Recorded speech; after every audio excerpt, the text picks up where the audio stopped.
حیدرآباد میں شدید بارش کا قہر، چار مینار کے قریب صدیوں پرانا درخت گر گیا، کئی گاڑیاں ہوئی تباہ۔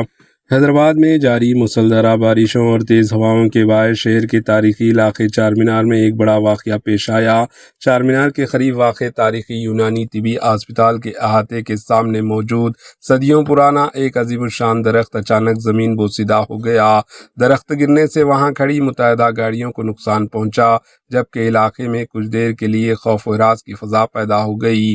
عینی شاہدین کے مطابق شدید بارش اور تیز ہواؤں کی وجہ سے درخت اپنی جڑوں سمیت اکھڑ گیا۔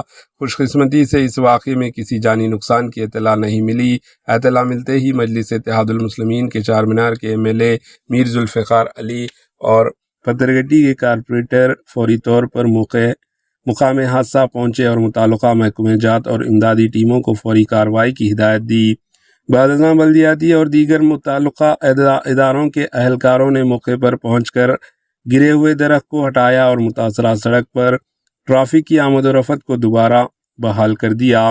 حکام نے شہریوں کو مشورہ دیا ہے کہ خراب موسم کے دوران بڑے اور پرانے درختوں کے قریب گاڑیاں پارک نہ کرنا یا غیر ضروری طور پر کھڑے ہونے سے گریز کریں اور احتیاطی تدابیر لازمی اختیار کریں۔ Bureau report H news.